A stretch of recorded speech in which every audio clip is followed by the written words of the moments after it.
పేరు వచ్చేసి బాలకృష్ణ అండి. కానిస్టేబుల్ చేస్తాడు. నా పేరు మణికుమారి. మేము ఫస్ట్ టైం వచ్చింది ఇక్కడికి మార్చిలో వచ్చాము. ఇంకా సంవత్సరం కూడా కాలేదు. మాకు దేవుడు చాలా అద్భుతాలు చేశాడంటే చాలా చేశాడు. అన్నయ్య ఇచ్చిన మాట ప్రకారం మేము నడిచాము. మాకు సాతాను ఎన్నిసార్లు అడ్డం వచ్చినా కూడా మాకు దేవుడు చాలా వరకు మేలు చేశాడు. మేము గర్భఫలం కోసం ఇక్కడికి వచ్చాము. కానీ అన్నయ్య మాకు టైం పెట్టాడు.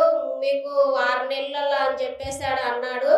ఆ టైంలో కూడా మాకు అందింది. కానీ సాతాని చాలా గడిబిడి చేయడం వల్ల అన్నయ్యకి ఆ రోజు ప్రేయర్ చేయమని ఫోన్ చేశాము. చేస్తే ఆ రోజు ఫోన్లు ఎవరు కాంటాక్ట్ కాలేదు. ఒకరి నుంచి ఒకరికి కాంటాక్ట్ కావడం వల్ల మా కడుపులో నొప్పి వచ్చేసి అప్పటికప్పుడే అది పడిపోయింది.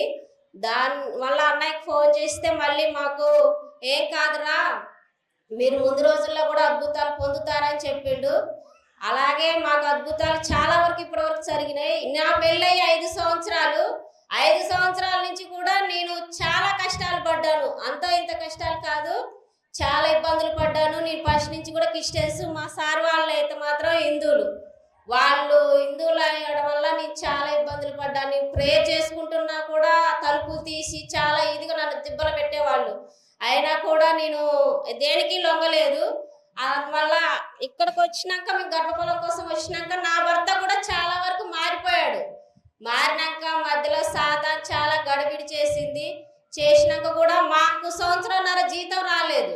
అప్పుడు కూడా అన్నయ్య మీకు నెలలోపు వస్తుందిరా అని చెప్పిండు. అదే నెలలోపు మాకు ముందే వచ్చింది. అప్పుడు మేము మందిరానికి కూడా దశమ భాగం ఇచ్చాము. ఆ తర్వాత మళ్ళీ మాకు ఎందుకు నిలబడట్లేదు ఏందా అని చెప్పేసి అన్నయ్య మా ఇంటికి వచ్చాడు. కరకాయలు కూడా వచ్చాడు. అక్కడికి వచ్చినాక ఏమైందంటే అన్నాడు, అరే మీరు ఈ ఇంటికి వెళ్ళొద్దురా, ఇక్కడ చాలా ప్రాబ్లం ఉంది. మీ ఈ ఇంట్లోకి వచ్చినాక చెల్లెని మాత్రం ఈ ఊరికి అస్సలు తీసుకురావద్దు, నువ్వు వెళ్తే మాత్రం ఆ ఇంట్లోకి వెళ్ళొద్దు అని చెప్పిండు. కానీ మేము ఇప్పటి వరకు కూడా చాలా వరకు ఆ ఇంట్లోకి వెళ్ళలేదు. మా సారు మొన్న రేషన్ కార్డు కోసం అక్కడికి వెళ్ళాము. వెళ్ళినప్పుడు ఏమైందంటే రేషన్ కార్డు పెట్టి మా సార్ ఆ ఇంట్లోకి వెళ్ళి వచ్చాడు.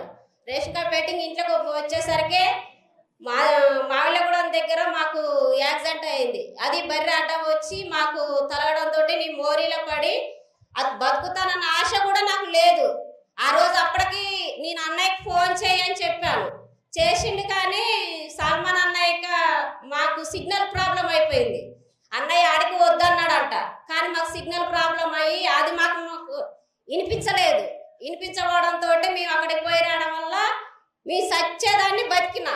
కానీ ఆ ఊరు వెళ్ళొద్దనంగా కూడా నేను వెళ్ళడం వల్ల నాకు చాలా వరకు ప్రమాదం. ఈ పక్క మొత్తానికి కూడా నేను అసలు లేదు, చూడవాలకంగా లేదు. ఇక్కడి నుంచి ఈ పండ్లు కూడా మొత్తం పోయినాయి. ఈ గదం నుంచి ఈ కన్ను కూడా ఇప్పటికి కూడా సరిగ్గా కానరావట్లేదు.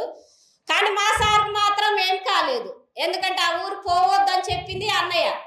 కానీ నేను పోవడం వల్ల నాకు ప్రమాదం ఉందని చెప్పి నా ప్రమాదం ఇప్పుడు నాకు ఇంత చేతికి కూడా రాడ్లేసి ఉన్నాయి. ఈ ఏళ్ళు ఇరిగి చేతికి రాడ్లేసి ఈ ఏళ్ళు మొత్తం కూడా అచ్చేయికి గ్యాప్ లేకుండా మొత్తం నజ్జు అయిపోయింది.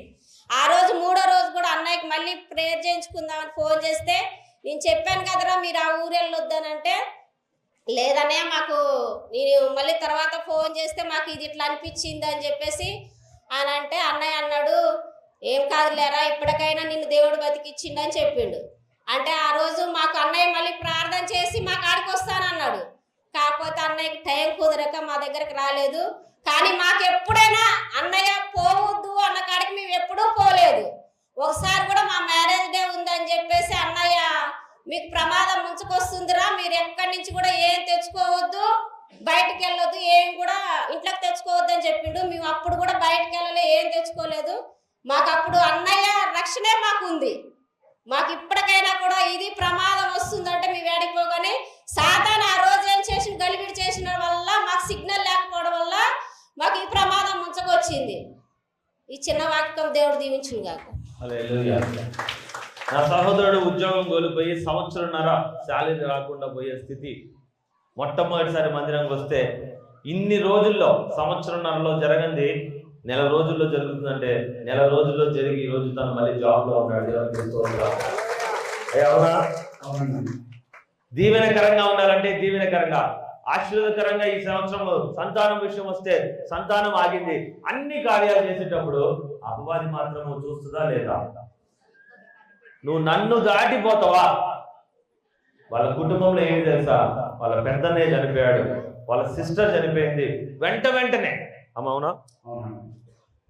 వెంబడే మా బాబాయ్ వరుసగా 4 months 5 months 6 months అక్కడ నలుగురు చనిపోయారు. ఊళ్ళో ప్రాబ్లం ఉంది చాలా. మా ఇంట్లో దేవుడిని దాన్ని తీసుకొచ్చి పెట్టుకున్నారు. మాకైతే ఇష్టం లేదు, కానీ మా బాబా వాళ్ళు ప్రేరేపించి ఇంట్లో తీసుకోవడం వల్ల అది మా మీద చూపించి నా దగ్గర మీద చూపించింది. తనని నేను మ్యారేజ్ చేసుకున్నాక నేను ఇష్టపూర్వకంగా చేసుకున్నా. వాళ్ళు అడిగారు ఒకటే, మరి మా అమ్మాయి క్రిస్టియన్స్, మీరు హిందూస్ అంటే నాకు వాళ్ళే తనని చర్చికి వెళ్ళాలంటే నేనేమి ఆటకం ఏం లేదు, నేను వద్దను, నేనైతే చర్చికి రానని చెప్పాను. అలా ఒక 2 years తర్వాత నేను కూడా చర్చికి రావడం మొదలు పెట్టాను. ఇందులో గర్భఫలం కోసం అన్నయ్య దగ్గరికి వచ్చాం. అరే బుజ్జి మీ ఆయన ఇక్కడికి రమ్మనరా అని అంటే వచ్చాను. వచ్చిన తర్వాత అన్నయ్య ఏం చెప్పాడు, చెప్పు ఏంటి అని అంటే, దూరం నుంచి వచ్చావు, ఏం ప్రాబ్లం అంటే గర్భఫలం కోసం అన్నయ్య అని చెప్పాను. లేదు ఒక ప్రాబ్లం ఉంది నాకు తెలుసు, నువ్వు చెప్పానంటే లేదన్నయ్య గర్భఫలం కోసం అంటే కాదు, ఇక ఆర్థికంగా పరిస్థితి ఒక ప్రాబ్లం ఏంటంటే నాకు ఉద్యోగపరంగా సంవత్సరాలు అయింది, జీతం రాక డ్యూటీ నుంచి తీసేస్తా అంటున్నారు. అది మా మిస్టేక్ లేకున్నా కూడా మా మిస్టేక్ ఉందని చెప్పి పై ఆఫీసర్స్ మాకేంటంటే సస్పెండ్ చేసి డ్యూటీ నుంచి తీసేస్తున్నారని అంటే అన్నయ్య వెయిట్ చేసి ఒకటే చెప్పాడు, బ్రదర్ 3 months లోపే నీకు ముందే జీతం వస్తుంది, దేవుడు మాటలు చెప్తున్నా, దేవుడు నాకు చెప్పాడు అన్నాడు. అయితే నేను ఒకటి బ్రదర్ తీర్మానం తీసుకున్నాడు, నా మనసులో తీసుకున్నా. అన్నయ్య చెప్పినాడు 3 months కాదు 2 months లోపే నాకు శాలరీ వచ్చింది. మా డ్యూటీ పరంగా కూడా ఏం తప్పు మాడలేదని చెప్పి దేవునికి స్తోత్రం. హల్లెలూయా. అయ్యా అన్నిట్లో వచ్చేసింది.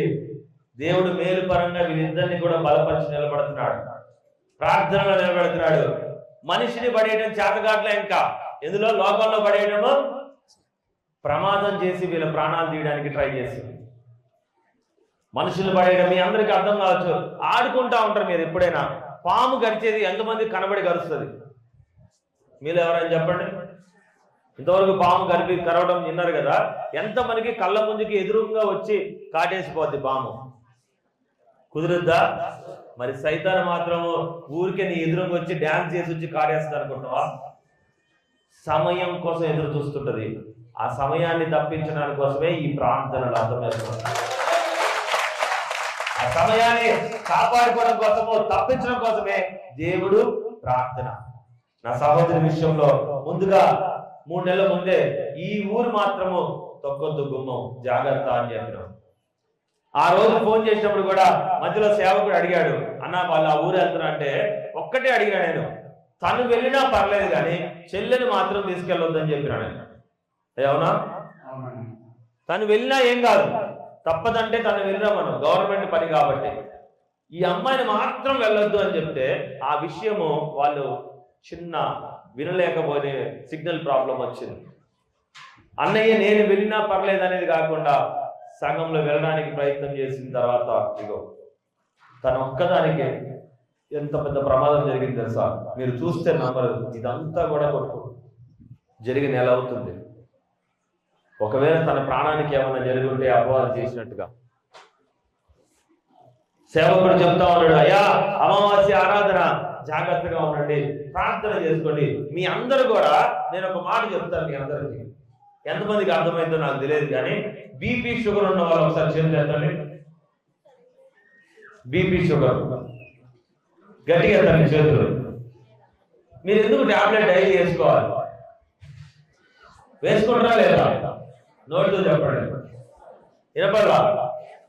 వేసుకుంటారా? ఎందుకు వేసుకోవాలి?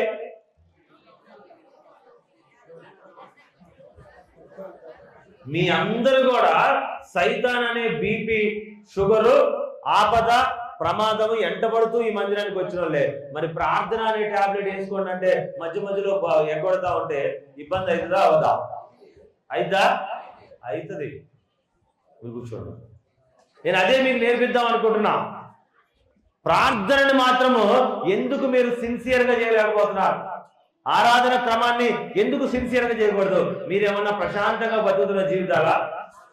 అయ్యా అపవాది గాని మంత్రగాలు గాని శోధన గాని రాకుండా హ్యాపీగా ఉన్న జీవితాల మీ కుటుంబాల మరి వాడు ఒక కత్తితో ఒక బాణం వేస్తే మనం ఇంకొకసారి కత్తిని బాణాన్ని రెండింతలుగా పంపించాలి. అందుకే ఇటువంటి ఆరాధన జరిపించాలి. దేవుని ఆమేన్ హల్లెలూయా.